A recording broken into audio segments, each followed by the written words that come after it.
피터 레빗 시리즈 전집 빅스 N편 베아트릭스 포터 지음 윤후남 옮김 도서출판 현대지성 낭독 빅스 N 피터 레빗 이야기 옛날에 아기 토끼 4마리가 살았어요. 이름이 플롭시, 몹시, 코튼테일, 그리고 피터라는 토끼였죠. 그 토끼들은 엄마와 함께 아주 커다란 전나무 밑동에 있는 모래 언덕에서 살았어요. 얘들아, 어느 날 아침 엄마 토끼가 말했어요. 들판이나 오솔길에서는 놀아도 되지만 절대로 맥그레거 아저씨네 정원에 들어가서는 안 된다. 아빠가 거기 갔다가 사고를 당했거든. 맥그레거 아저씨가 아빠를 파이로 만들어버렸지 뭐니. 자, 어서 가서 놀렴. 심한 장난은 하지 말고. 엄마는 나간다. 그리고 나서 엄마 토끼는 바구니와 우산을 들고 숲을 지나 빵집으로 갔어요. 엄마 토끼는 갈색 빵 한 덩어리와 둥글납작한 건포도빵 5개를 샀어요. 플롭시, 몹시, 코튼테일은 말을 잘 듣는 아기 토끼였어요. 오솔길을 내려가 블랙베리를 따먹었죠. 하지만 피터는 정말이지 말을 안 듣는 토끼였어요. 쏜살같이 맥그레거 아저씨네 정원으로 달려갔죠. 그리고는 대문 아래 틈새로 몸을 비집고 들어갔어요. 먼저 피터는 상추를 따먹고 강낭콩을 먹은 다음 물을 와삭와삭 먹었어요. 그러다 속이 메스꺼워 파슬리를 찾아 나섰어요. 그런데 오이밭을 막 지났을 때 맥그레거 아저씨와 딱 마주쳤지 뭐예요. 쭈그리고 앉아 양배추 묘목을 심던 맥그레거 아저씨는 벌떡 일어서 피터를 쫓아왔어요. 갈퀴를 내저으며 소리쳤죠. 거기 서라, 도둑놈아! 피터는 기절할 듯이 겁이 났어요. 정신없이 온 정원을 뛰어다녔죠. 대문 쪽으로 가는 길을 잃어버렸거든요.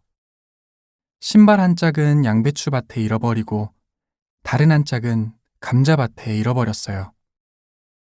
맨발의 피터는 전속력으로 점점 더 빨리 달아났어요. 그렇게 계속 달렸다면 그곳에서 빠져나올 수 있었을 거예요. 그런데 불행히도 구스베리 나무에 쳐놓은 그물에 부딪히는 바람에 재킷에 달린 커다란 단추가 그물에 걸리고 말았어요. 노란 황동 단추가 달린 푸른색 재킷이었어요. 아주 새 옷이었죠.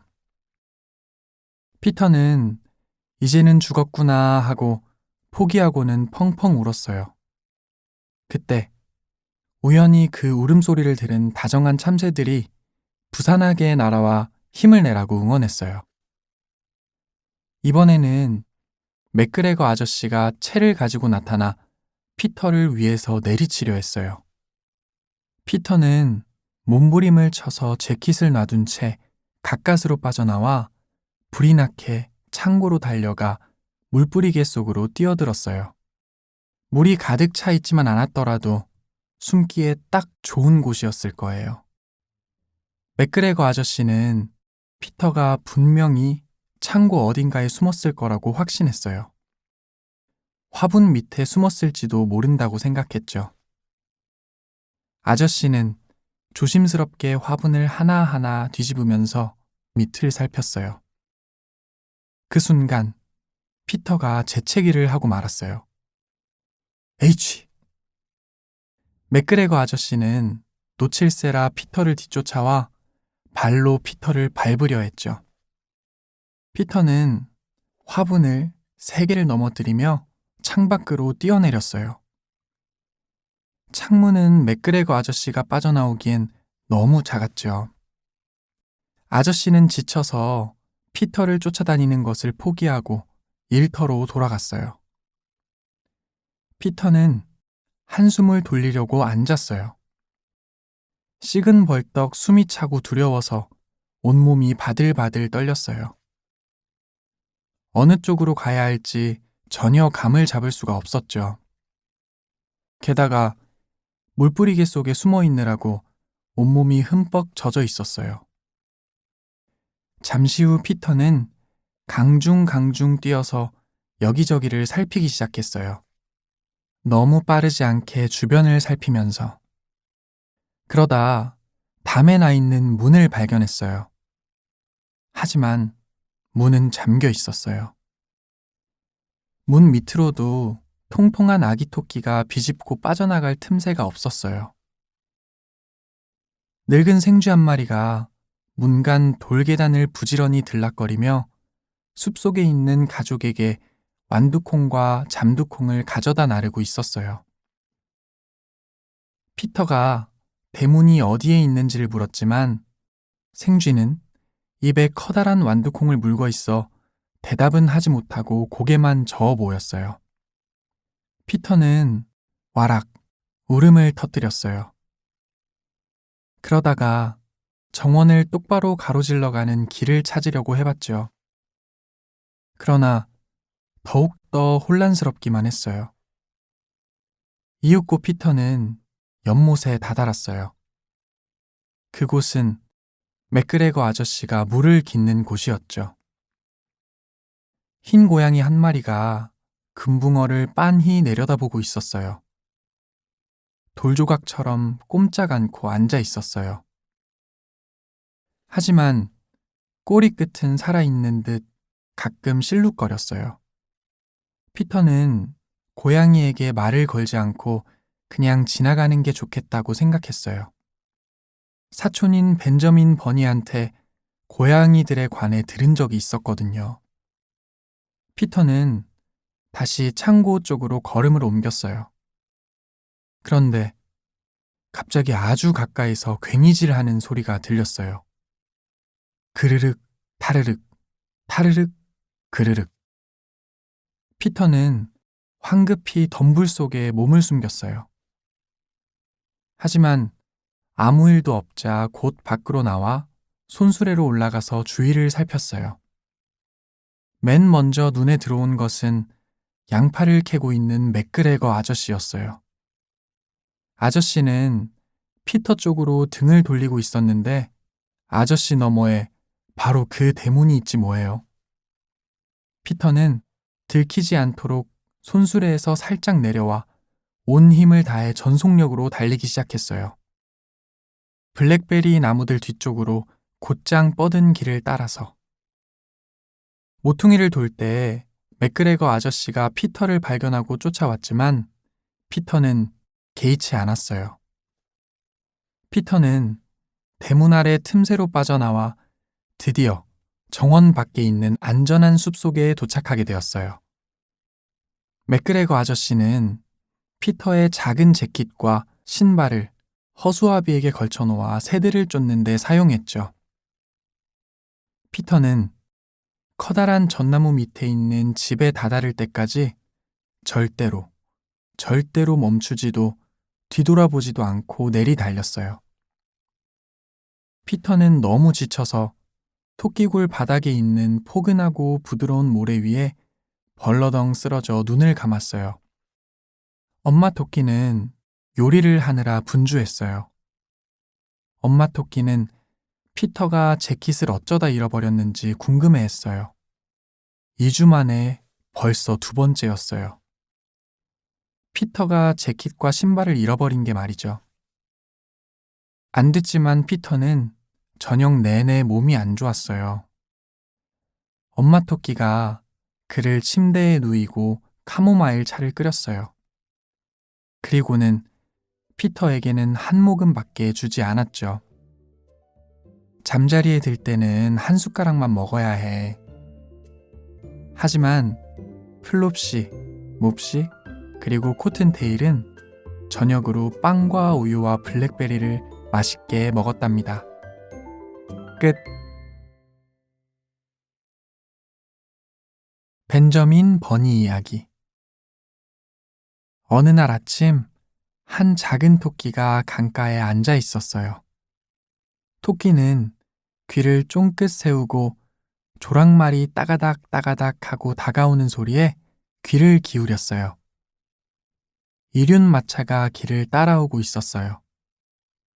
맥그레거 아저씨가 모는 마차였죠.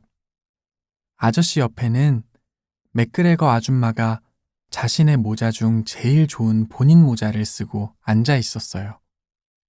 마차가 지나가자마자 아기 토끼 벤저민 버니는 길을 따라 쪼르르 내려와 깡총깡총 팔짝팔짝 톨락톨락 뛰어서 맥그레거 아저씨네 정원 뒤편 숲속에 사는 친척을 찾아갔어요.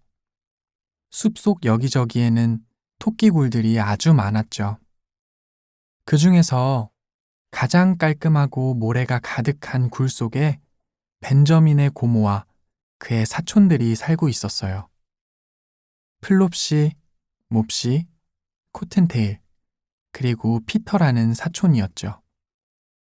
나이 든 레빗 고모는 고모부가 돌아가신 후 혼자 사셨어요. 고모는 토끼털로 벙어리 장갑과 토시를 짜서 생계를 꾸려갔어요. 바자회에서 나도 토시 한 켤레를 산 적이 있죠.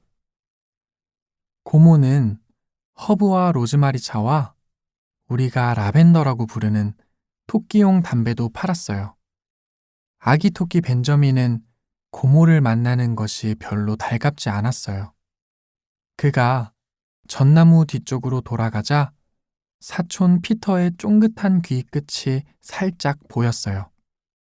피터는 혼자 앉아 있었는데 몸이 좋지 않아 보였어요.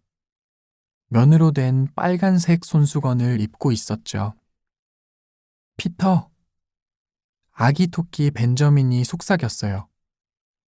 네 옷은 누가 가져간 거야? 맥그레거 아저씨네 정원에 있는 허수아비가 하고 피터가 대답했죠. 그리고는 어떻게 해서 온 정원을 쫓겨다녔는지 그리고 신발과 재킷을 왜 잃어버렸는지에 대해 얘기했어요. 벤저민은 피터 옆에 앉아 맥그레거 아저씨가 아줌마와 같이 이륜마차를 타고 외출했다고 말해줬어요. 그리고 아줌마가 제일 좋은 본인 모자를 쓰고 외출한 것으로 보아 하루 종일 집을 비울 게 틀림없다고 말해줬죠. 피터는 비가 왔으면 좋겠다고 말했어요. 이때 토끼굴에서 레빗 고모가 외쳐 부르는 소리가 들렸어요. 코튼테일, 코튼테일, 카모마일을 좀 더 가져오렴. 피터는 산보를 하면 기분이 좋아질 것 같다고 말했어요. 피터와 벤저민은 손을 잡고 사라졌어요. 그들은 숲속 기슭에 있는 평평한 담 꼭대기에 올라 맥그레거 아저씨네 정원을 내려다보았어요. 허수아비에 걸려있는 피터의 재킷과 신발이 환히 보였어요. 허수아비 머리에는 맥그레거 아저씨의 오래된 빵모자가 씌워져 있었죠. 아기 토끼 벤저민이 말했어요. 대문 밑 틈새로 비집고 들어가면 옷이 더러워져.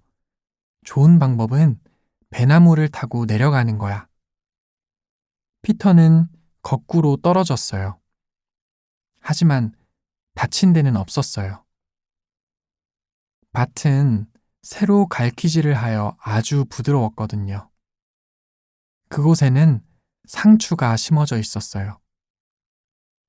그들은 밭 여기저기에 이상한 작은 발자국들을 남겼어요. 특히 아기 토끼 벤저민은 나막신을 신고 있어 발자국이 참으로 기묘했죠. 아기 토끼 벤저민이 제일 먼저 해야 할 일은 피터의 옷을 찾아오는 것이라고 했어요. 그래야 피터가 두르고 있는 손수건을 사용할 수 있을 테니까요. 두 토끼는 허수아비에 걸린 재킷을 벗겨냈어요. 밤새 비가 내렸던지라 신발에는 물이 흥건했고 재킷은 약간 줄어들어 있었어요. 벤저민은 빵모자를 써보았어요. 그런데 너무 커서 맞지 않았죠. 이번에는 벤저민이 손수건에 양파를 싸서 고모에게 조그만 선물로 가져가자고 제안했어요. 피터는 별로 즐거운 표정이 아니었어요. 계속해서 무슨 소리가 들리는지 신경이 쓰였거든요. 그렇지만 벤저민은 마치 자기 집인 양 느긋하게 상추 잎을 뜯어먹었어요. 그는 일요일에 맛있는 저녁 식사로 먹으려고 아빠와 함께 이 정원에 와서 상추를 뜯어가곤 한다고 했죠. 아기 토끼 벤저민의 아빠 이름은 벤저민 버니 아저씨였어요. 상추는 더할 나위 없이 싱싱하고 맛있었어요. 피터는 아무것도 먹지 않았어요. 집에 가고 싶다고만 했죠. 그러더니 양파 절반을 떨어뜨렸어요. 아기 토끼 벤저민은 야채를 한아름 안고 배나무로 올라가는 것은 불가능하다고 말했어요. 그러더니 대담하게도 정원 다른 쪽에 있는 문으로 앞장서 가지 않겠어요? 두 토끼는 햇살이 비치는 빨간 벽돌 담 아래에 있는 널빤지 위를 잠시 지나갔어요. 생쥐들이 자기네 집 문간에 앉아 체리씨를 깨고 있었어요. 피터 레빗과 아기 토끼 벤저민 버니가 지나가자 윙크를 했죠. 또 피터는 손수건을 놓쳐 양파를 떨어뜨리고 말았어요. 그들이 화분들과 농기구들과 커다란 통들 사이를 지나고 있을 때였어요. 피터는 그 어느 때보다도 더 끔찍한 소리를 들었어요. 그의 두 눈이 눈깔 사탕처럼 휘둥그레졌죠. 벤저민보다 한두 발자국 앞서가던 피터는 갑자기 걸음을 멈추었어요. 이 아기 토끼들이 모퉁이 근처에서 본 것은 무엇이었을까요? 아기 토끼 벤저민은 한번 흘끗 보더니 순식간에 피터를 끌어당기며 커다란 바구니 밑으로 몸을 숨겼어요. 떨어진 양파들도 숨겼죠. 고양이가 일어서더니 몸을 쭉 늘이고는 다가와서 바구니에 코를 대고 킁킁거렸어요. 양파 냄새를 좋아하는 것일까요? 아무튼 고양이는 바구니 위에 주저앉았어요. 그러고는 거기서 5시간씩이나 앉아 있었죠. 바구니 밑에 숨어 있는 피터와 벤저민을 그릴 수가 없네요. 그 안은 너무 어두워서요. 그리고 양파 냄새가 끔찍해서 말이죠. 양파 냄새 때문에 피터와 아기 토끼 벤저민은 눈물을 질질 흘렸답니다. 해가 숲 뒤로 몸을 감추었어요. 아주 늦은 오후였죠. 하지만 고양이는 여전히 바구니 위에 앉아 있었어요. 마침내 후드득 후드득 소리가 나더니 담 위쪽에서 벽돌가루가 쏟아져 내렸어요. 위쪽을 올려다본 고양이는 벤저민 버니 아저씨가 위쪽 테라스의 담 위를 공중공중 걷고 있는 것을 보았어요. 그는 담배 파이프를 피우며 손에는 작은 회초리를 들고 있었어요. 아들을 찾고 있는 중이었죠. 버니 아저씨는 고양이들이라면 탐탁지 않게 여겼어요. 아저씨는 담 위에서 고양이 위로 훌쩍 뛰어내려 바구니에서 밀쳐낸 다음 한 움큼 털을 핥히면서 온실 속으로 뻥 차버렸어요. 고양이는 너무도 갑작스러운 공격에 손쓸 겨를이 없었죠. 고양이를 온실로 쫓아버린 버니 아저씨는 문을 잠궜어요. 그리고는 바구니로 돌아와서 그의 아들인 아기 토끼 벤저민의 귀를 잡아 꺼내 작은 회초리로 때렸어요. 그리고는 조카인 피터도 꺼내주었죠. 그리고 손수건에 싼 양파도 꺼내 정원을 나섰답니다.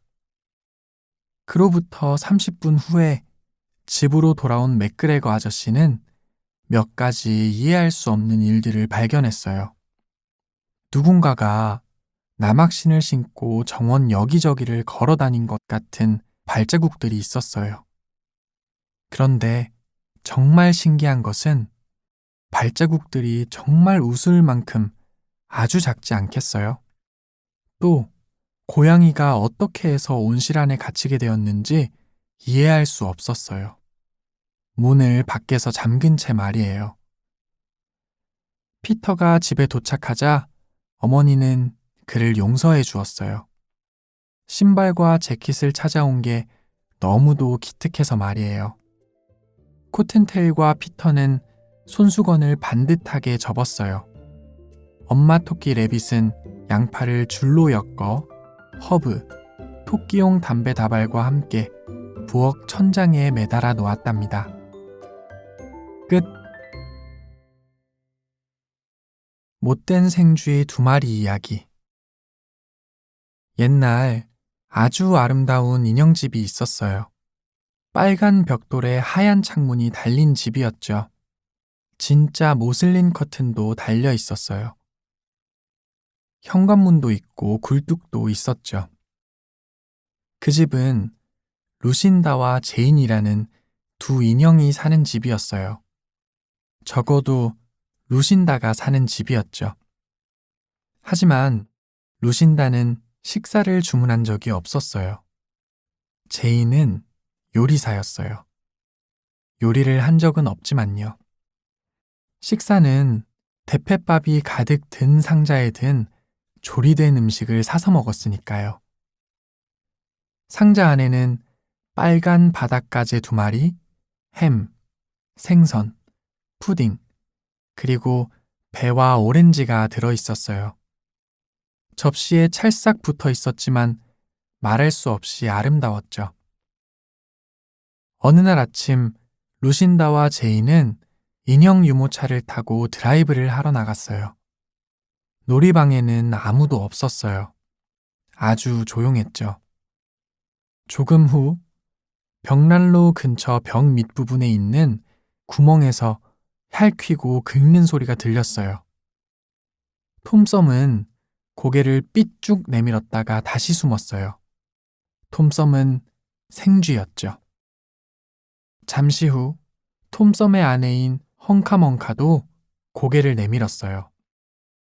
헝카멍카는 놀이방에 아무도 없는 것을 알자 석탄통 밑에 있는 기름걸레 위로 쪼르르 달려나갔어요. 인형집은 벽난로 맞은편에 있었죠. 톰썸과 헝카멍카는 살금살금 난로 앞에 깔려있는 양탄자를 가로질러 갔어요. 그리고는 인형집 현관문을 밀었어요. 현관문은 잠겨있지 않았죠. 톰썸과 헝카멍카는 위층으로 올라가 식당을 들여다보았어요. 그리고는 기뻐서 찍찍 탄성을 질렀죠. 식탁에는 아주 먹음직스러운 근사한 식사가 차려져 있지 않겠어요? 철로 된 숟가락, 나무로 된 나이프와 포크, 그리고 인형 의자 2개. 얼마나 근사한지. 톰썸은 단숨에 달려들어 햄을 자르기 시작했어요. 붉은 줄무늬가 있는 노란 햄은 아름답게 빛이 났죠. 나이프가 굽어지면서 톰썸이 다쳤어요. 톰썸은 다친 손가락을 입에 넣었어요. 덜 익어서 딱딱하군. 당신이 한번 잘라봐요, 헝카멍카. 헝카멍카는 의자에서 일어서서 나무로 된 다른 나이프로 햄을 잘랐어요. 치즈 장수가 파는 햄처럼 딱딱하네요. 하고 헝카멍카가 말했어요. 햄이 갑자기 접시에서 획 하고 떨어져 나가며 식탁 아래로 굴러 떨어져 버렸어요. 내버려둬요. 하고 톰썸이 말했어요. 생선이나 줘요, 헝카멍카. 헝카멍카는 철로 된 숟가락을 이것저것 사용해서 생선을 떼어내려 했지만 생선은 접시에 붙어 옴짝달싹 안 했어요. 그러자 톰썸은 더 이상 참을 수가 없었어요.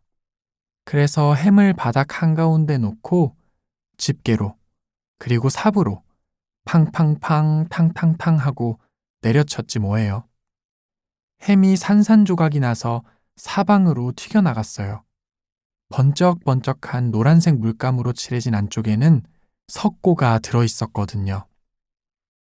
톰썸과 헝카멍카는 화가 나고 실망스러워서 어쩔 줄을 몰라 했어요. 그들은 푸딩, 바닷가재, 배, 그리고 오렌지를 모두 부숴버렸죠. 그리고는 생선이 접시에서 떨어지지 않자 부엌으로 가져가서 쪼글쪼글한 종이에 시뻘건 불을 붙여 불 속에 집어넣어 보기도 했어요. 하지만 불에도 타지 않았죠.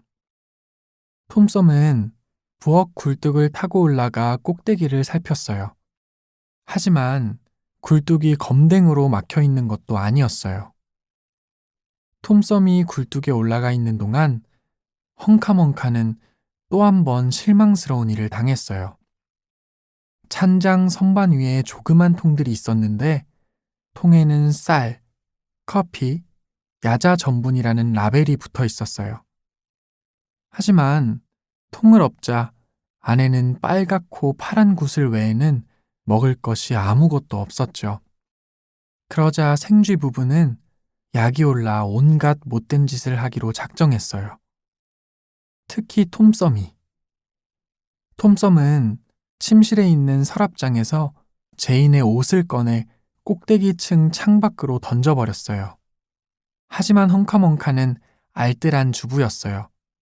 루신다의 베개 받침에서 솜을 반쯤 뽑아버렸을 때 자기에게 솜침대가 필요하다는 사실이 떠올랐어요.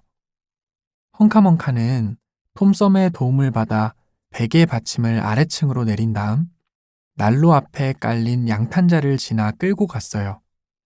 쥐구멍 속으로 밀어넣기가 힘들었지만 가까스로 해냈죠.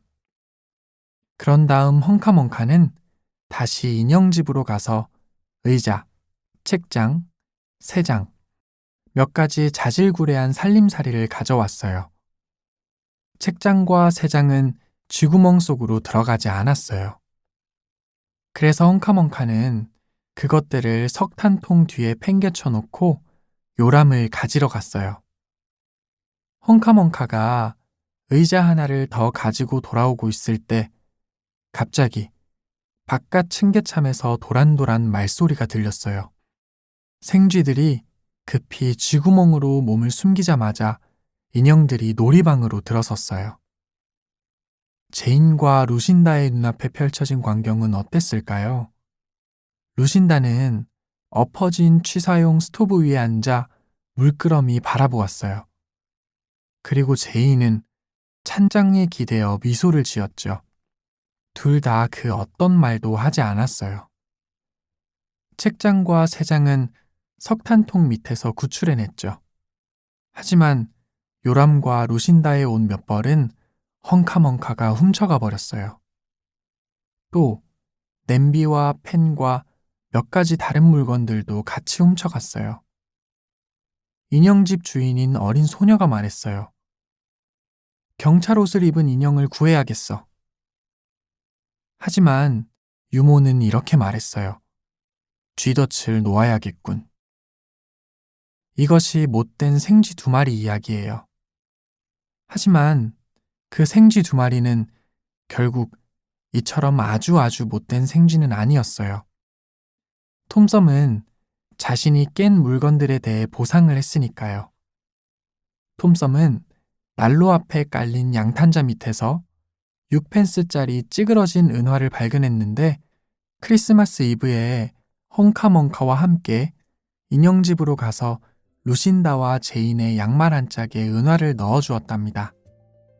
그리고 아직 아무도 잠에서 깨지 않은 아주 이른 새벽이면 헝카멍카는 빗자루와 쓰레받기를 가지고 와서 인형집을 청소해 준답니다.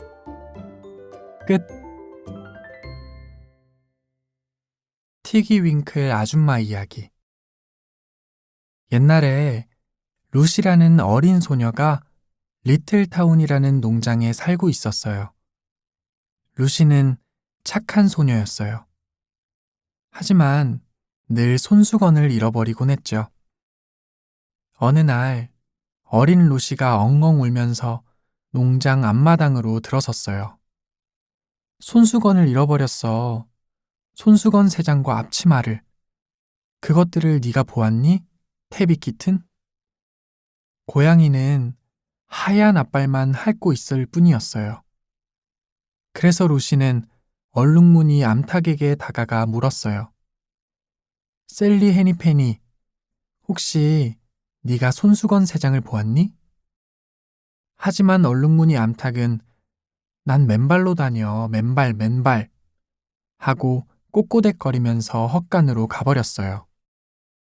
그러자 루시는 작은 나뭇가지에 앉아있는 새, 콕 로빈에게 물었어요.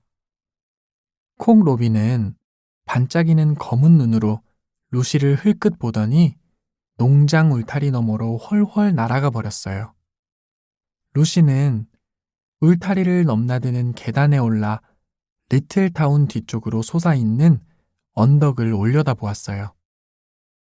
언덕은 구름 속으로 높이 높이 솟아있어 마치 꼭대기가 없는 듯 보였어요. 그런데 저 멀리 보이는 비탈길에 자란 풀들 위로 무언가 하얀 것들이 펼쳐져 있었어요. 루시는 작은 다리로 온 힘을 다해 빠르게 언덕을 올라갔어요. 가파른 길을 따라 계속해서 위로 달렸어요. 바로 아래로 리틀타운이 내려다 보이는 곳까지. 아래로 보이는 굴뚝으로 조약돌이라도 던져 넣을 수 있을 것만 같았죠. 이윽고 루시는 언덕 비탈에서 졸졸 흘러나오는 샘물가에 다다랐어요. 물가에는 누군가가 물을 깃기 위해 돌 위에 얹어놓은 양철통이 있었어요. 하지만 양철통에서는 이미 물이 넘쳐 흐르고 있었어요. 크기가 에그컵, 삶은 달걀을 먹을 때 올려놓는 작은 컵 정도밖에 안 되었거든요. 그리고 길 위의 모래는 젖어 있었어요. 그런데 그 모래에는 아주 작은 사람의 발자국들이 찍혀 있었어요. 루시는 달리고 또 달렸어요. 길은 커다란 바위 아래에서 끝이 나 있었어요. 그곳 풀들은 짧고 초록색이었죠. 그곳에는 고사리 줄기를 잘라 만든 빨랫줄 기둥, 골프를 따아 만든 빨랫줄, 그리고 작은 빨래 집게들이 있었어요. 하지만 손수건은 보이지 않았어요. 그런데 다른 뭔가가 있었어요. 바로 문이었죠.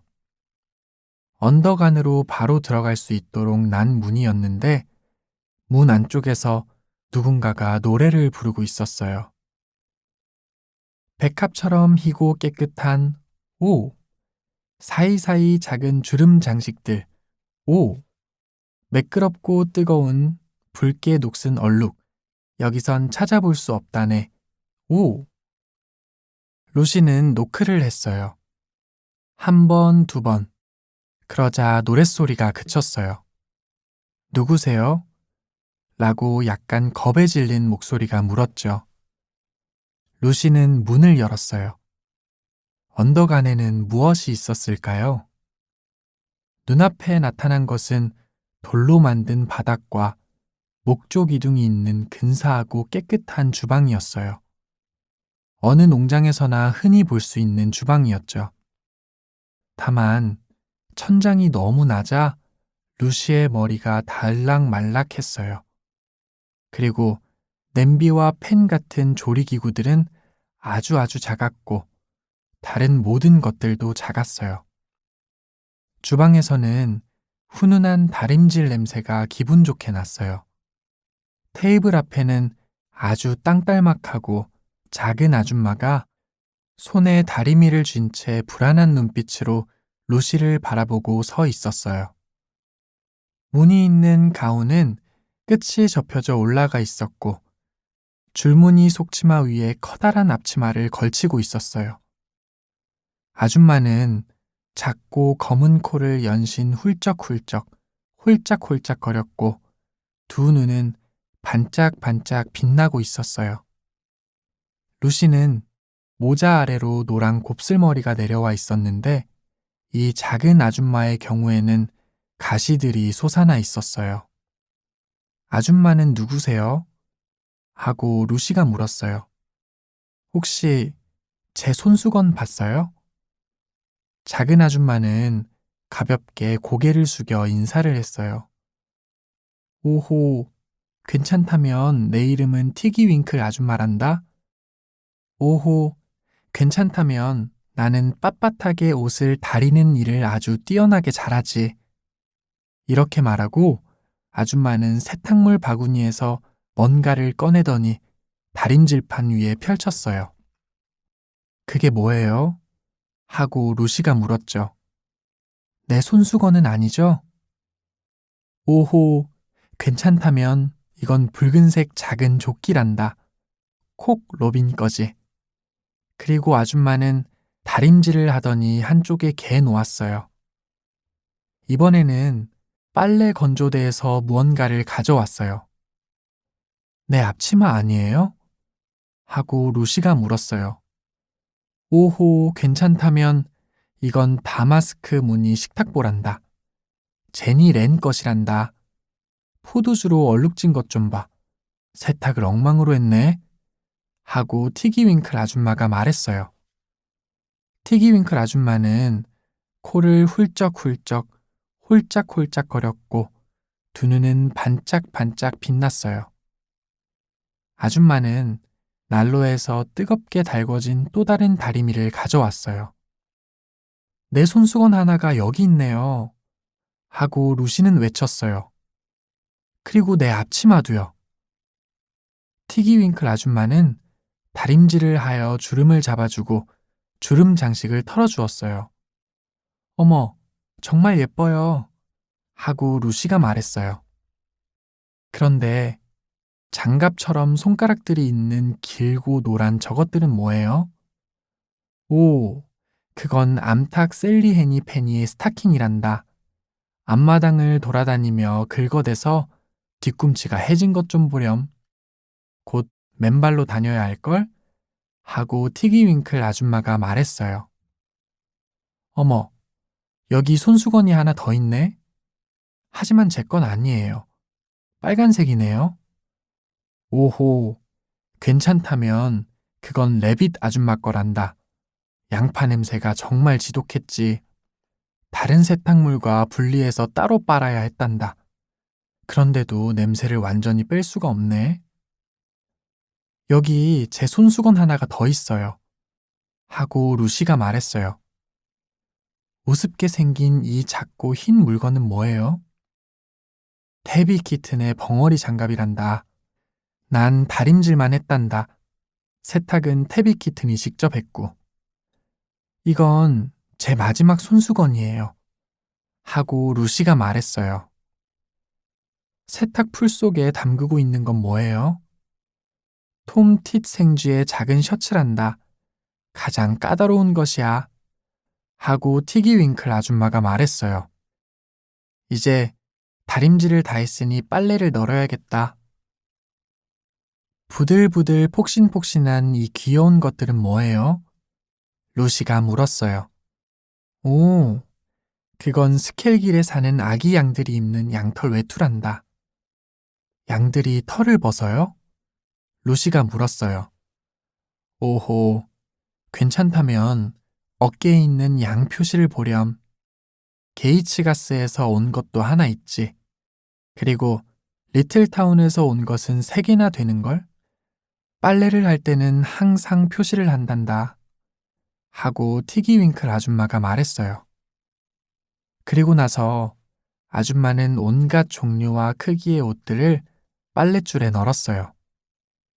생쥐들의 작은 갈색 코트들, 검정 두더지 모피로 만든 아주 부드러운 조끼 하나, 다람쥐 너킨에 거신 꼬리 없는 빨간색 연미복, 피터 레빗의 팍 줄어들어 버린 파란 재킷, 그리고 빨랫감 속에서 잃어버렸던 아무런 표시가 없는 속치마 하나. 마침내 빨래 바구니가 비워졌어요. 이제 티기윙클 아줌마는 차를 끓였어요. 자신을 위한 한 잔과 루시를 위한 한 잔을. 그들은 난로 앞쪽에 놓인 벤치에 앉아 서로를 흘끗 보았어요. 찻잔을 들고 있는 티기윙클 아줌마의 손은 검고 검은 갈색에 쪼글쪼글했으며 비누 거품조차 묻어 있었어요. 그리고 입고 있는 가운과 모자 여기저기에는 머리핀이 거꾸로 삐져나와 있었어요. 그래서 루시는 아줌마와 너무 가까이 앉고 싶지 않았죠. 차를 마신 후 루시와 아줌마는 마른 옷들을 묶었어요. 루시의 손수건은 깨끗한 앞치마 안쪽에 집어넣고 은색 안전핀을 단단히 채웠어요. 그리고 나서 그들은 난로에 석탄을 집어넣어 태우고 밖으로 나와 문을 잠근 다음 열쇠를 문지방 밑에 숨겼어요. 루시와 티기윙클 아줌마는 옷구러미를 들고 언덕길을 총총히 내려왔어요. 길을 따라 내려오는 내내 작은 동물들이 숲풀 사이에서 나와 그들을 맞이했죠. 그들이 처음 만난 동물은 피터 레빗과 벤저민 번이었어요. 티기윙클 아줌마는 동물들에게 아주 깨끗한 옷을 나누어 주었어요. 그러자 동물들과 새들은 다정한 티기윙클 아줌마에게 아주 고마워했죠. 언덕 기슭에 이르러 울타리를 넘나드는 계단에 다다랐을 때는 루시의 작은 보따리 외에는 남아있는 옷들이 없었어요. 루시는 손에 보따리를 들고 계단을 기어 올라갔어요. 그리고는 세탁부 아줌마에게 좋은 밤 되세요 하며 고맙다는 인사를 하려고 뒤를 돌아봤어요. 그런데 이게 어찌 된 일일까요? 티기윙클 아줌마는 고맙다는 인사를 듣기 위해 기다리지도 않았고 세탁비를 받을 생각도 하지 않았어요. 아줌마는 언덕 위쪽으로 달리고 또 달려가고 있었어요. 그런데 아줌마가 쓰고 있던 주름 장식이 있는 하얀 모자는 어디에 있었을까요? 숄은요? 가운은요? 그리고 아줌마가 입었던 속치마는요? 아줌마는 아주 조그맣게 멀어져 갔어요. 아주 짙은 갈색 몸과 따끔거리는 가시로 온통 뒤덮여 있는 이런 티기윙클 아줌마는 다름 아닌 고슴도치였군요. 어린 루시가 계단 위에서 잠을 잤었다고 말하는 사람들도 있어요. 하지만 그렇다면 어떻게 해서 깨끗한 손수건과 앞치마를 찾게 되었을까요? 그것도 은색 안전핀이 꽂힌 보따리를요? 게다가 난 캣 벨스라고 하는 언덕 뒤편으로 통하는 그 문을 본 적이 있어요. 그리고 난 다정한 티기윙클 아줌마를 아주 잘 알고 있는걸요. 끝. 톰 키튼 이야기. 옛날에 새끼 고양이 3마리가 살았어요. 이름이 미튼스, 톰 키튼, 모펫이라는 고양이였죠. 그 고양이들은 태어날 때부터 귀엽고 작은 털옷을 입고 있었어요. 고양이들은 문간에서 뒹굴고 흙먼지를 쓰며 놀기를 좋아했죠. 어느 날 엄마 고양이 타비타 트위칫이 친구들을 다가회에 초대했어요. 그래서 친구들이 도착하기 전에 새끼 고양이들을 집 안으로 데려다가 말끔히 씻기고 옷을 입혔어요. 먼저 얼굴을 씻겼어요. 이 고양이는 모펫이에요. 다음엔 털을 빗겼어요. 요건 미튼스예요. 그리고는 꼬리와 수염을 빗질해 주었어요. 이 고양이는 톰 키튼이에요. 장난꾸러기 톰은 가만히 있지 못하고 긁적거렸죠. 타비타 아줌마는 모펫과 미튼스에게 깨끗한 긴 앞치마를 입히고 깃장식을 해주었어요. 그리고는 장롱 서랍 속에서 불편하지만 우아한 온갖 종류의 옷들을 꺼냈어요. 아들 톰에게 입히려고 말이죠. 톰 키튼은 뚱뚱한 데다 그동안 많이 자라 있어서 단추들이 튕겨져 나가 버렸어요. 타비타 아줌마는 단추를 다시 기워야 했어요. 아이들을 모두 준비시키자 타비타 아줌마는 어리석게도 아이들을 정원으로 내보내는 실수를 하고 말았어요. 버터를 발라 토스트를 굽는 동안에 방해가 될까봐 그랬죠. 얘들아, 옷을 더럽히면 안 돼. 뒷다리로만 걸어 다녀라. 더러운 잿구멍 가까이 가지 말고 암탉 셀리 해니펜이 옆에도 가지 마렴. 그리고 돼지우리나 오리 옆에도 가지 말거라. 모펫과 미튼스는 휘청거리며 정원길을 따라 내려갔어요. 잠시 후 두 고양이는 긴 앞치마에 걸려 코를 박고 넘어졌어요. 몸을 일으키자 앞치마가 초록빛으로 얼룩투성이가 되어 있지 않겠어요? 바위 정원으로 올라가서 정원 담장을 타고 놀자 하고 모펫이 말했어요. 그들은 앞치마 등을 앞쪽으로 돌려 입고 폴짝폴짝 뛰어서 올라갔어요. 그 바람에 모펫의 하얀 깃장식이 길가에 떨어졌어요. 톰 키튼은 바지를 입고 뒷발로 걸어야 했기 때문에 뛸 수가 없었어요. 그는 고사리들을 헤치면서 한 걸음 한 걸음 바위 정원으로 올라갔어요. 도중에 단추가 하나 둘 툭툭 떨어져 버렸죠. 톰 키튼이 담장 위에 다다랐을 때는 완전히 기진맥진했지요. 모펫과 미튼스가 힘을 모아 끌어당겨 주었어요. 그 와중에 톰 키튼의 모자가 떨어져 버리고 남아있던 단추들도 후두둑 하고 떨어져 나가 버렸어요. 이렇게 법석을 떨고 있는데 자박자박 뒤뚱뒤뚱 오리 3마리가 딱딱한 큰 길을 따라 올라오고 있었어요. 오리들은 일렬로 줄을 서서 오리 특유의 걸음걸이로 저벅저벅, 어기적어기적, 저벅저벅, 뒤뚱뒤뚱하며 행진을 하고 있었어요. 그러다가 걸음을 멈추고 나란히 서서 새끼 고양이들을 올려다 보았어요. 아주 작은 눈에 놀란 표정이 가득했죠. 그중 레베카와 오리 제미마가 모자와 깃장식을 주워서 썼어요. 미튼스는 그 모습을 보고 깔깔대고 웃다가 담장에서 떨어지고 말았어요. 모펫과 톰이 뒤따라 내려왔어요.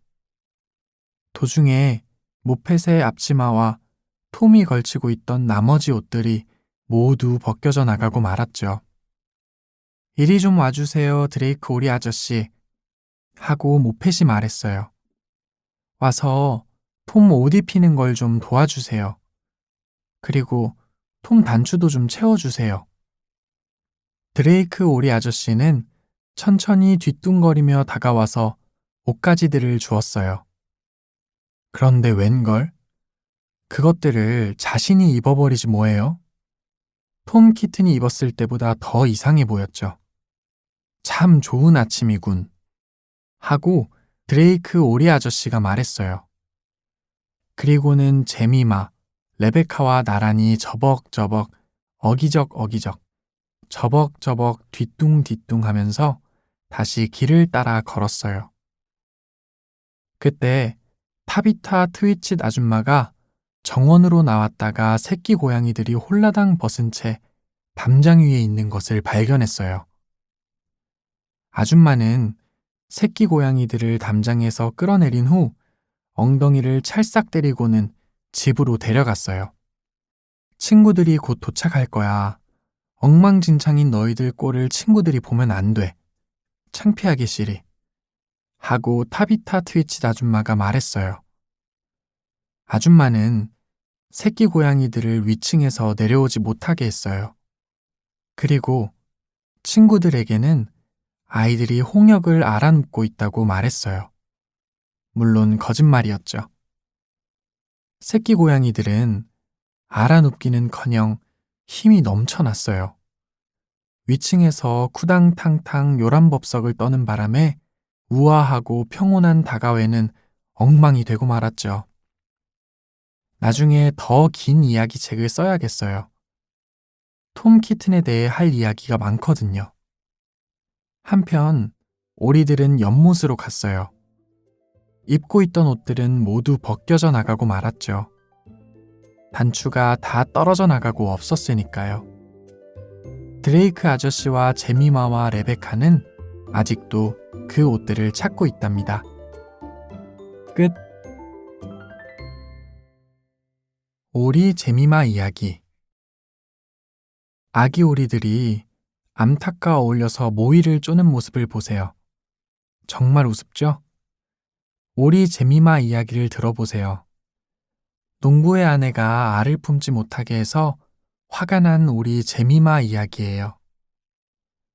시누이인 오리 레베카 아줌마는 알을 품는 일을 다른 오리에게 맡겨야 된다고 완강하게 말했어요. 난 참을성이 없어서 28일 동안이나 알을 품고 있지 못해요. 당신도 마찬가지예요, 제미마. 당신이 알을 품었다가는 알이 식어버릴 거예요. 그건 스스로가 더 잘 알잖아요.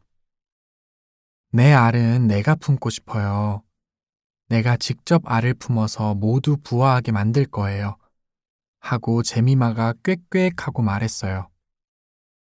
그래서 몰래 알을 숨겼지만 시누이는 어떻게 알아냈는지 그때마다 찾아내서 가져가 버리곤 했어요. 제미마는 몹시 절박해졌어요. 농장에서 떨어진 곳에 당장 둥지를 만들어야겠다고 결심했죠. 어느 화창한 봄날, 제미마는 언덕 위로 뻗어 있는 손수레길을 따라 나섰어요. 쇼를 두르고 챙이 넓은 모자를 쓰고서 언덕 꼭대기에 이르자 멀리 숲이 보였어요. 그곳은 안전하고 조용한 곳일 것 같았어요. 제미마는 날아다니는 습관이 몸에 배어 있지 않았어요. 그래서 쇼를 펄럭거리며 언덕 아래로 달려 내려갔어요. 그러다가 공중으로 획 하고 뛰어 올랐죠. 출발을 순조롭게 하여 아름답게 하늘을 날았어요. 제미마는 나무 꼭대기들을 지나 미끄러지듯 날았어요. 그러다가 숲 한가운데 있는 공터를 발견했죠. 그곳에는 나무들과 관목들이 베어지고 없었어요. 제미마는 묵직하게 날개를 접고 내려앉아 편안하고 보송보송한 둥지를 찾아 뒤뚱거리며 돌아다녔어요. 키 큰 디기탈리스 풀들로 둘러싸인 나무 그루터기가 있으면 좋겠다고 생각했죠. 하지만 그루터기를 찾아냈을 때 그 위에 점잖게 옷을 차려입은 한 신사가 신문을 읽고 있는 것을 발견하고 깜짝 놀랐어요.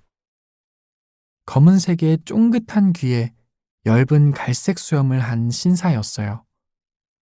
꽥! 하고 제미마가 모자 쓴 머리를 옆으로 갸우뚱하며 말했어요. 꽥!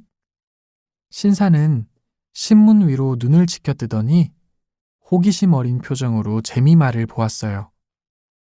부인, 길을 잃으셨나요? 하고 그가 물었어요. 그루터기는 약간 눅눅했기 때문에 신사는 털이 복슬복슬한 긴 꼬리를 깔고 앉아 있었죠. 제미마는 그가 굉장히 공손하고 잘생겼다고 생각했어요. 길을 잃은 것이 아니라 편안하고 보송보송한 둥지를 찾고 있다고 설명했죠. 아, 그래요? 그렇군요. 하고 엷은 갈색 수염을 가진 그 신사가 호기심 어린 표정으로 제미마를 바라보며 말했어요. 그리고는 신문을 접어 웃옷 뒷자락 주머니에 집어넣었어요. 제미마는 오지랖이 넓은 암탉에 대해 불평을 늘어놓았어요. 그래요? 참 재미있군요. 그 닭을 한번 만나보고 싶구려. 그러면 자기 일에나 신경 쓰라고 따끔하게 충고를 해줄 텐데 말이죠. 한데 둥지로 말할 것 같으면 찾는 게 어려울 것 없소. 내 장작 헛간에 깃털이 한 부대 있소. 부인, 당신 때문에 방해받는 이는 없을 것이요. 한없이 거기 앉아 있어도 좋소. 하고 털이 복슬복슬한 긴 꼬리를 가진 신사가 말했어요. 신사는 디기탈리스 풀들 사이에 있는 아주 으슥하고 음산한 집으로 안내했어요. 나무단과 떼장으로 지은 집이었는데 깨진 들통 2개를 위아래로 나란히 겹쳐놓아 굴뚝 대신 사용하고 있었어요. 여기는 내 여름 별장이라오. 내 흙은, 그러니까 내 겨울 별장 말이오. 그곳은 부인한테 너무 불편할 것 같아서 말이오. 하고 친절한 신사가 말했어요. 집 뒤편으로는 금방이라도 무너져 내릴 듯한 헛간이 있었어요. 낡은 비누 상자로 지은 것이었죠. 신사는 그 문을 열고 제미마를 안으로 안내했어요. 헛간은 깃털들로 온통 꽉 차 있다시피 했어요. 숨이 막힐 지경이었죠. 하지만 편안하고 굉장히 폭신폭신했어요. 우리 제미마는 그처럼 엄청나게 많은 깃털을 보고 깜짝 놀랐어요. 하지만 정말로 편안했어요. 제미마는 전혀 어려움 없이 둥지를 만들었어요. 제미마가 밖으로 나오자 엷은 갈색 수염을 한 신사는 통나무 위에 앉아 신문을 읽고 있었어요. 적어도 신문을 펼쳐들고 있었죠. 하지만 신문 너머로 쳐다보지는 않았어요. 신사는 매우 예의가 발라서 그날 밤에 제미마가 집에 가야 하는 것에 대해 서운하게 생각하는 것 같았어요. 그는 제미마가 다음 날 돌아올 때까지 둥지를 잘 지켜봐 주겠다고 약속했어요. 오리알과 새끼 오리들을 아주 좋아한다고 말했죠. 그래서 자기 헛간에 훌륭한 둥지가 들어차 있는 걸 지켜보는 것이 자랑스러울 것이라 했어요. 제미마는 매일 오후 찾아왔어요. 9개의 알을 낳았죠. 초록빛을 띤 희고 아주 커다란 알이었어요.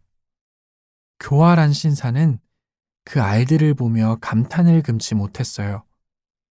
제미마가 집에 돌아가고 없을 때면 알들을 뒤집어 보며 수를 세었어요. 마침내 제미마가 다음 날부터 알을 품어야겠다고 신사에게 말했어요. 그리고 옥수수를 한 부대 가져와야겠어요. 알이 부화할 때까지 꼼짝 않고 둥지에 앉아 있어야 할 테니까요. 그렇지 않으면 알들이 감기 들지 몰라요. 하고 성실한 제미마가 말했어요. 부인, 수고스럽게 옥수수를 가져오지 않아도 돼오. 내가 귀리를 드리리다. 이제부터 지루하게 계속 앉아 있어야 할 테니 그 전에 한 통 내겠소. 둘이서 만찬을 합시다. 농장 정원에서 허브 좀 따다 주겠소. 근사한 오믈렛을 만들게 말이오. 허브, 백리향, 민트, 그리고 양파 2개와 파슬리가 있으면 되겠소. 나는 음식에 들어갈, 그러니까 오믈렛에 사용할 돼지 비계를 준비하겠소. 하고 엷은 갈색 수염을 가진 친절한 신사가 말했어요. 제미마는 숙맥이었어요. 허브와 양파 얘기를 했는데도 전혀 의심을 하지 않았어요. 제미마는 농장 정원을 돌아다니면서 오리를 구울 때 속에 채워 넣는 온갖 종류의 허브를 물어뜯어 땄어요. 그리고는 뒤뚱뒤뚱 부엌으로 들어가서 바구니에서 양파 2개를 꺼냈어요. 콜리 개 캡이 부엌에서 나오는 제미마를 만났어요. 그 양파로 뭐 하려고? 날마다 오후가 되면 어딜 혼자 가는 거야, 제미마? 제미마는 그 콜리 개에게 존경심을 가지고 있었어요. 그래서 이제까지 있었던 일들을 모두 얘기했어요. 캡은 똑똑한 머리를 한쪽으로 갸우뚱하면서 가만히 듣고 있었어요.